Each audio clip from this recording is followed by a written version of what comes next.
अथ नवग्रह आराधनाख्यं कर्म करिष्ये। समस्तग्रहचारपीडपरिहारार्थं क्षेमस्थैर्यविजय अभय आरोग्य ऐश्वर्याभिवृद्ध्यर्थं ये ये ग्रहाः अरिष्टस्थानेषु स्थिताः तेषां ग्रहाणां सकाशात् शुभ एकादशस्थानफलप्राप्त्यर्थं ये ये ग्रहाः शुभस्थानेषु स्थिताः तेषां ग्रहाणां सकाशादतिशयफलप्राप्त्यर्थम् अपमृत्युकण्टकपरिहारार्थं महादशान्तर्दशान्तदशाप्राणदशाभुक्ति क्षुद्रपीडापरिहारार्थं महैश्वर्याभिवृद्ध्यर्थं जन्मादिद्वादशभावेषु तत्रागतापीडापरिहारार्थं शरीरपुष्ट्यर्थं तुष्ट्यर्थं आयुष्कामाप्त्यर्थम् आदित्यादि नवग्रहान्तर्गत श्री भातृमुख्यप्राणान्तर्गत श्री लक्ष्मीनरसिंहप्रणय श्री लक्ष्मीनरसिंहप्रीत्यर्थम् आदित्यादि नवग्रह आराधनाख्यं कर्म करिष्ये। ओम आदित्यादि नवग्रह देवताभ्यो नमः।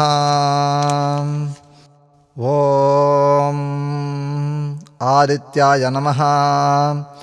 ओम आदित्याय नमः। ओम पद्मासनः पद्मकरः पद्मगर्भसमद्युतिः सप्ताश्वः सप्तरजुश्चाद्भुजस्य सदा रविः।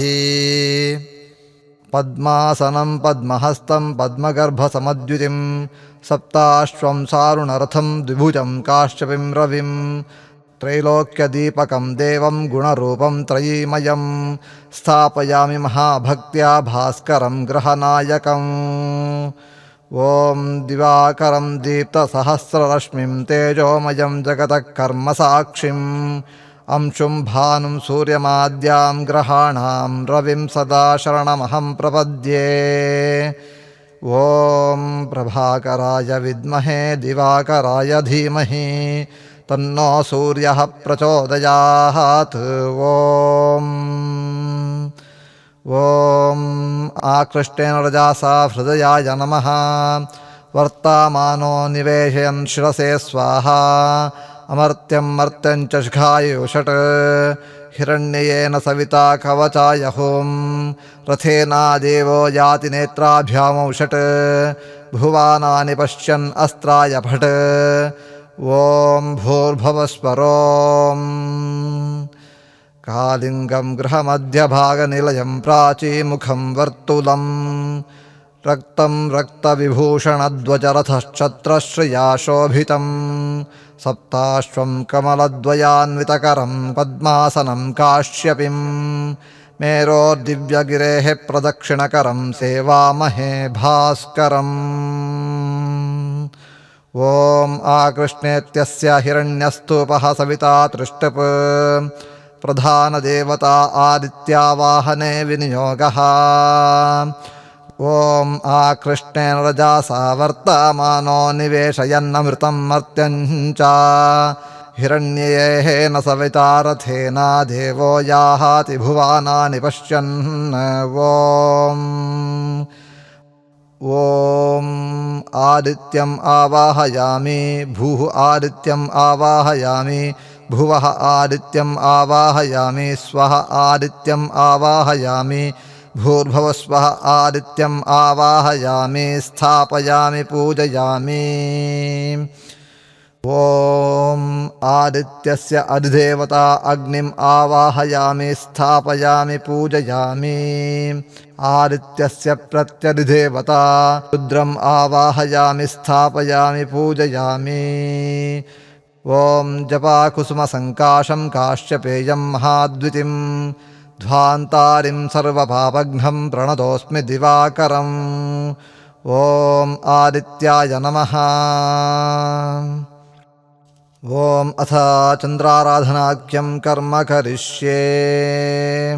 ॐ श्वेतः श्वेताम्बरधरो दशाश्वः श्वेतभूषणः गदापाणे द्विबाहुश्च स्मर्तव्यो वरदः शशी श्वेतं श्वेताम्बरधरं दशाश्वं श्वेतभूषणं द्विभुजं साभयगदमात्रेयं सामृतं विधुं शान्तं नक्षत्रनाथं च रोहिणीवल्लभं प्रभुं कुन्दपुष्पज्वलाकारं स्थापयामि निशाकरम् ॐ यक्कालहेतोक्षयवृद्धिमेति यं देवताः पितरः सम्पिबन्ति तं वै वरेण्यं सुरसङ्घवन्द्यं सोमं सदा शरणमहं प्रपद्ये ॐ अत्रिपुत्राय विद्महे अमृतोद्भवाय धीमहि तन्नो सोमः प्रचोदयात्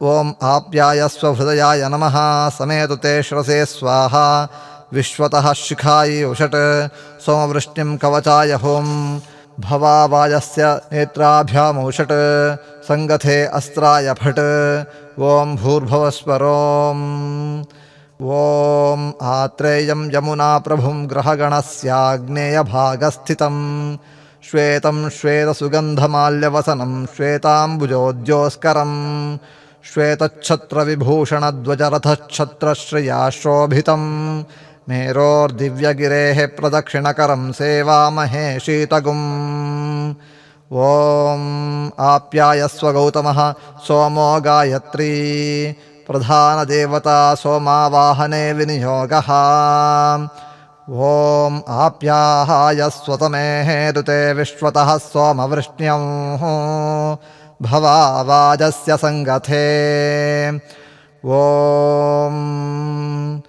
ॐ भूः सोमम् आवाहयामि भुवः सोमम् आवाहयामि स्वः सोमम् आवाहयामि भूर्भुवस्वः सोमम् आवाहयामि स्थापयामि पूजयामि सोमस्य अधिदेवता अवः आवाहयामि स्थापयामि पूजयामि सोमस्य प्रत्यधिदेवता गौरीम् आवाहयामि स्थापयामि पूजयामि ॐ दधिशङ्कदुषाराभं क्षीणोदार्णवसम्भवं नमामि शिशिनं भक्त्या शम्भोर्मुकुटभूषणम् ॐ सोमाय नमः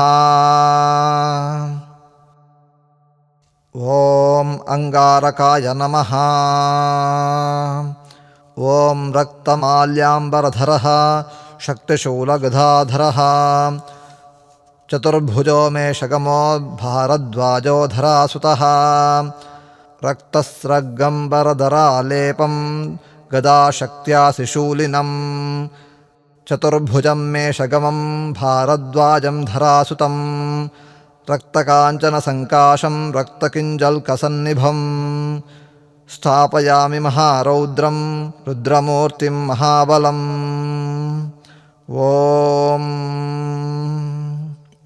ॐ महेश्वरस्याननस्वेदबिन्दो भूमौ जातं रक्तमालाम्बराढ्यं सुरश्मिनं लोहिताङ्गं कुमारं कुजं सदा शरणमहं प्रपद्ये ॐ भूमिपुत्राय विद्महे भारद्वाजाय धीमहि तन्नो कुजः प्रचोदयात् ॐ अग्निर्मूर्धा हृदयाय नमः दिवखगुत्शिरसे स्वाहा पतिपृथिव्या शिखाय उषट् अयं कवचाय हुम् अपां रेतांसि नेत्रत्रयाय औषट् जिन्मति अस्त्राय फट् ॐ भोर्भवस्वरोम् ध्यानम् ॐ विन्द्येशं ग्रहदक्षिणप्रतिमुखं रक्तं त्रिकोणाकृतिं दोर्भिः स्वीकृतशक्तिशूलसुगदं चारूढमेषाधिपं भारद्वाजमुपेतरक्तवसनच्छत्रश्रियाशोभितं मेरोर्दिव्यगिरेः प्रदक्षिणकरं सेवामहे तं कुजम् ॐ अग्निर्मूर्धा विरूपो अङ्गारको गायत्री अङ्गारक आवाहने विनियोगः ॐ अग्निर्मूर्धा दिवक्ककुत्पतिपृथिव्याः अयम् अपां रेताहांसि जिन्मति ॐ भूः अङ्गारकम् आवाहयामि भुवः अङ्गारकम् आवाहयामि स्वः अङ्गारकम् आवाहयामि भूर्भुवस्वः अङ्गारकम् आवाहयामि स्थापयामि पूजयामि अङ्गारकस्य अधिदेवता पृथिवीम् आवाहयामि स्थापयामि पूजयामि अंगारकस्य प्रत्यधिदेवता स्कन्दम् आवाहयामि स्थापयामि पूजयामि। ॐ धरणी गर्भसम्भूतं विद्युत्काञ्चनसन्निभं कुमारं शक्तिहस्तं च मङ्गलं प्रणमाम्यहम्। ॐ अंगारकाय नमः। ॐ बुधाय नमः। पीतमाल्याम्बरधरः कर्णिकारसमद्युतिः खड्गचर्मगदापाणिः सिंहस्थो वरदो बुधः। पीतमाल्याम्बरधरं कर्णिकारसमद्युतिं खड्गचर्मगदापाणिमात्रेयं सिंहगं बुधं चाम्पेयपुष्पसङ्काशं विशुद्धकनकप्रभं स्थापयामि महासौम्यं बुधं सोमात्मजं प्रभुम्। ॐ विशुद्धबुद्धिं श्रुतिकालबोधं सत्यावाचं सोमवंशप्रदीपं सुवर्चसं छान्दसं विश्वरूपं बुधं सदा शरणमहं प्रपद्ये। ॐ तारापुत्राय विद्महे सोमपुत्राय धीमहि तन्नो बुधः प्रचोदयात्। ॐ उद्बुध्यध्वं हृदयाय नमः। समानस्सखाय शिरसे स्वाहा। समग्नविन्ध्वं बहवः सनीळ्लाः शिखाय उषट् धरिक्रामग्निं कवचाय हुं उषसं च देवीं नेत्राभ्यामौषट् इन्द्रावातो अवसे निफायेवः अस्त्राय भट्। ॐ भूर्भुवस्वरोम्। ॐ आत्रेयं मगधाधिपं ग्रहगणस्येशानभागस्थितं बाणाकारमुदन्मुखं करलसत्तूणीरबाणासनं पीतस्रग्वसनद्वयध्वजरथच्छत्रश्रियाशोभितं मेरोर्दिव्यगिरेः प्रदक्षिणकरं सेवामहे तं बुधम्। ॐ उद्बुध्यध्वं बुधो बुधतृष्टुप् बुधग्रह आवाहने विनियोगः।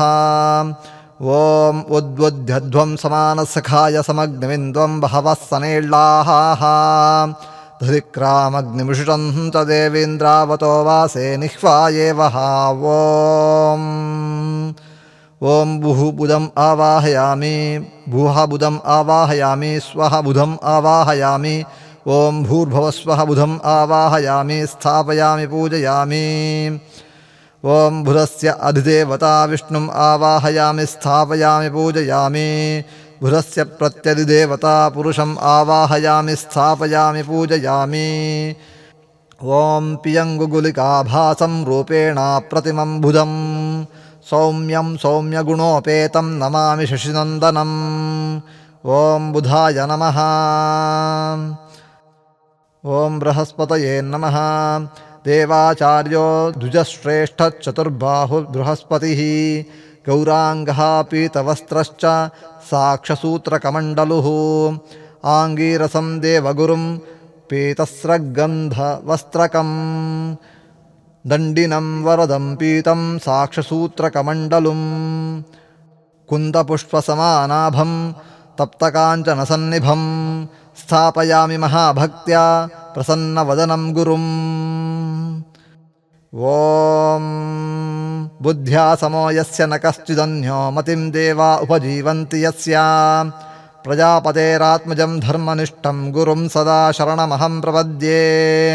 ॐ देवाचार्याय विद्महे वाचस्पत्याय धीमहि तन्नो गुरुः प्रचोदयात्।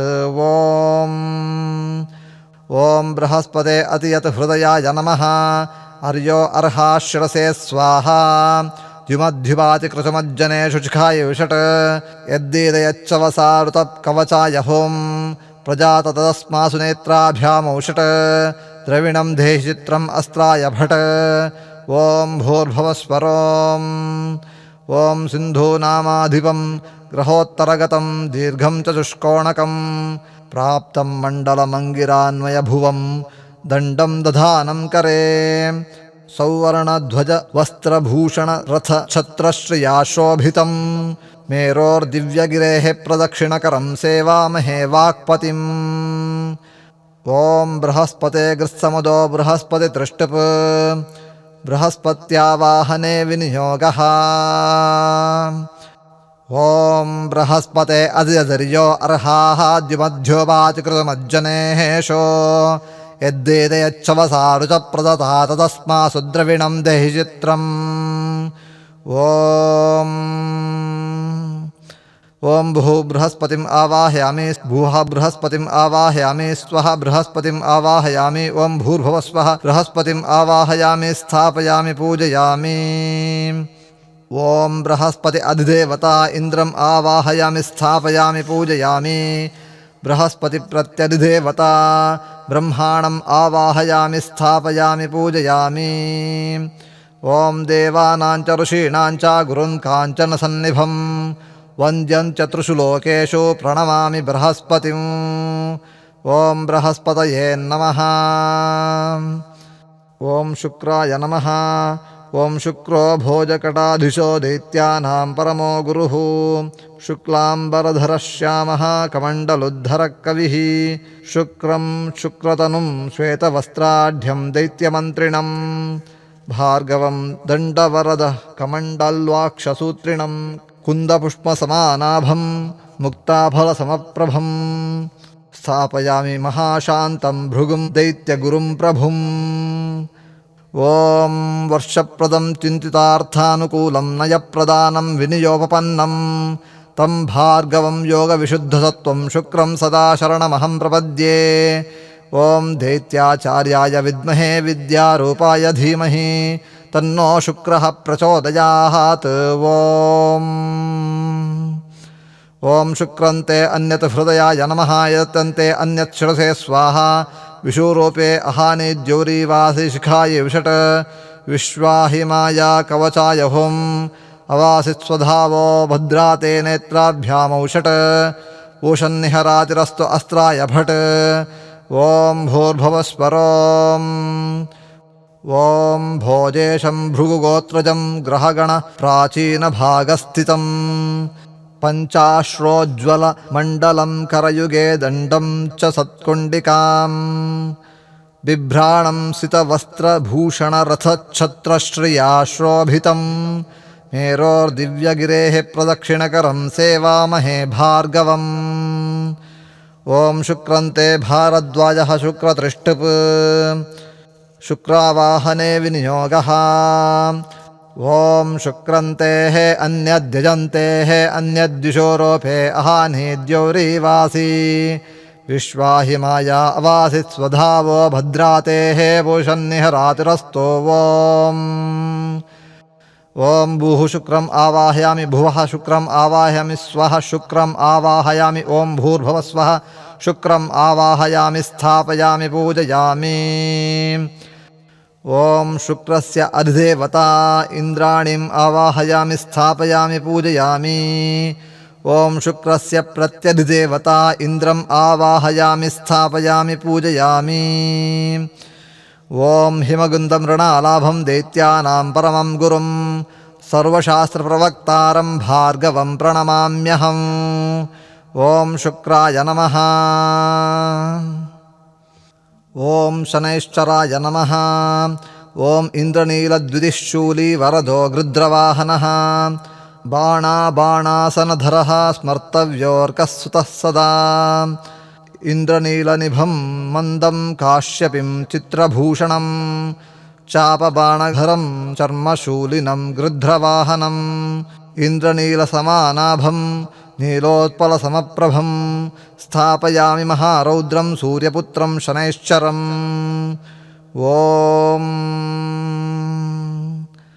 ॐ शनैश्चरो राशितो राशिमेते शनैर्भोगो गमनं चेष्टितं च सूर्यात्मजं क्रोधनं सुप्रसन्नं मन्दं सदा शरणमहं प्रपद्ये ॐ सूर्यपुत्राय विद्महे शनैश्चराय धीमहि तन्नो मन्दः प्रचोदयात्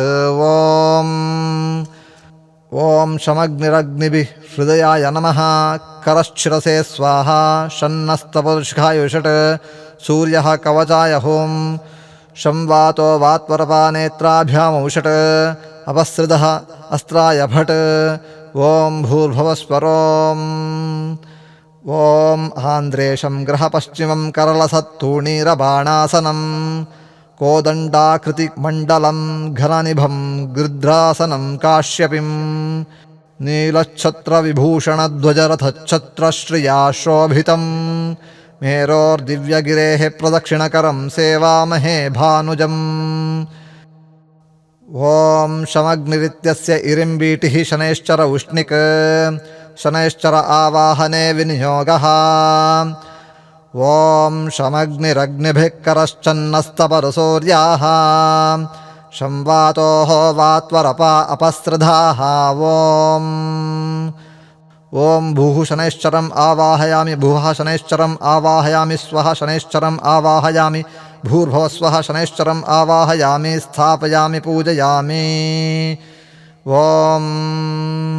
शनैश्चरस्य अधिदेवता प्रजापतिम् आवाहयामि स्थापयामि पूजयामि शनैश्चरस्य प्रत्यधिदेवता यमम् आवाहयामि स्थापयामि पूजयामि ॐ नीलाञ्जनगिरिप्रख्यं रविसूनुं यमाग्रजं छायामार्ताण्डसम्भूतं प्रणमामि शनैश्चरम् ॐ शनैश्चराय नमः।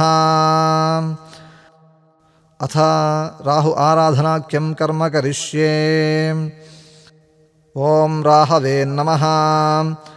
ॐ करालवदनः खड्गचर्म शूली वरप्रदः नीलसिंहासनस्थश्च राहुरात्र प्रशस्यते संहिकेयं करालास्यं कौण्डिनेयं तमोमयं खड्गचर्मधरं भीमं नीलसिंहासने स्थितं नीलाञ्जनसमानाभं नीलमेघसमद्युतिं स्थापयामि महावक्त्रं राहुं चन्द्रार्कवैरिणम्।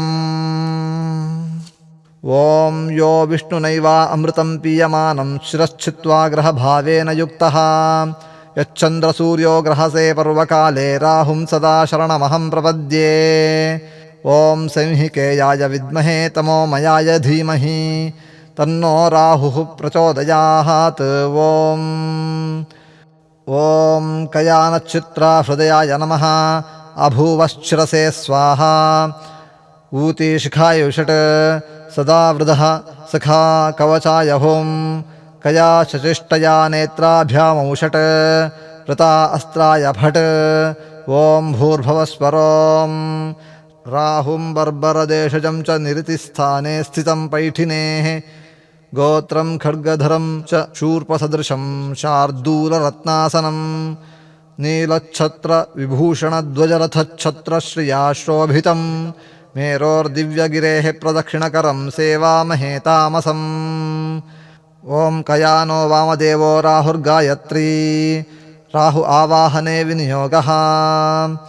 ॐ कयाः नचित्रा भूवदूती सदा वृतः सखाः कया चतुष्टया भृता। ॐ भूः राहुम् आवाहयामि भुवः राहुम् आवाहयामि स्वः राहुम् आवाहयामि भूर्भुवस्वः राहुम् आवाहयामि स्थापयामि पूजयामि। ॐ राहु अधिदेवता सर्पम् आवाहयामि स्थापयामि पूजयामि। राहु प्रत्यधिदेवता मृत्युम् आवाहयामि स्थापयामि पूजयामि। ॐ अर्धकायं महावीर्यं चन्द्रादित्यविमर्दनं सिंहिका गर्भसम्भूतं तं राहुं प्रणमाम्यहम्। ॐ राहवे नमः। ॐ केतवे नमः।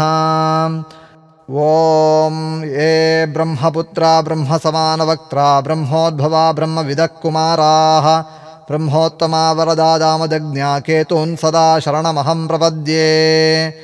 ॐ ब्रह्मपुत्राय विद्महे विकृतास्याय धीमहि तन्नो केतुः प्रचोदयात्। ॐ केतुं कृण्वन् हृदयाय नमः। अकेतवे श्रसे स्वाहा। पेशो मर्याशिखायुषट् अपेशसे कवचाय हों संषद्भिः नेत्राभ्यामौषट् अजायथा अस्त्राय फट्। ॐ भूर्भुवस्वरों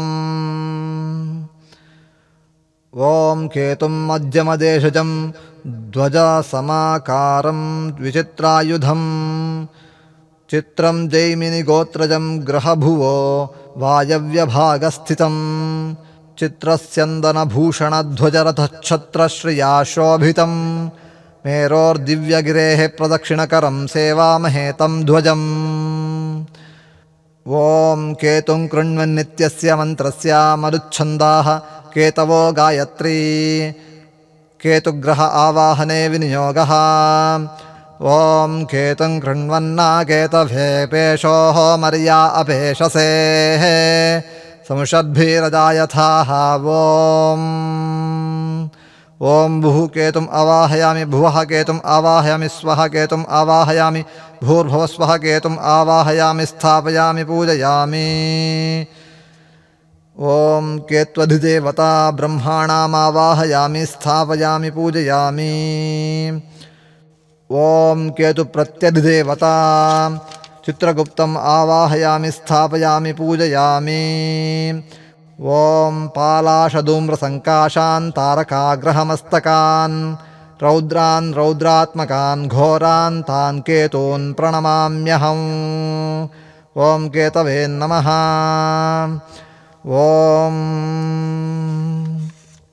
ॐ श्री आदित्यादिनवग्रहान्तर्गतः श्री भारतमुख्यप्राणान्तर्गतः श्री लक्ष्मीनरसिंहाय नमः ॐ लक्ष्मीकान्तमनन्तसद्गुणनिधिं दोषातिदूरं सदा सर्गत्राणनिरोधबन्धनियतिर्ज्ञानादिदं मुक्तिदं विश्वस्याखिलवेदवैदिकवचो ब्रह्मेशपूर्वैः स्तुतं तं वन्दे कुमतीभकुम्भदलनं श्रीमन्द्रकण्ठीरवम् ॐ आरोग्यं पद्मबन्धुः वितरतु विफलां सम्पदं शीतरश्मिः भूलाभं भूमिपुत्रः सकलगुणयुतां वाग्मिभूतिं च सौम्यः सौभाग्यं देवमन्त्रीरिभुवयशमनं भार्गवः शौर्यमार्कीः दीर्घायुस्संहिकेयो विपुलतरयशः केतुराचन्द्रतारम् अरिष्टानि प्रणश्यन्तो दुरितानि भयानि च शान्तिरशुभं चास्तु ग्रहाः कुर्वन्तु मङ्गलम् ॐ भास्वान्मे भासयेत्तत्त्वं चन्द्रश्चाह्लादकृद्भवेत्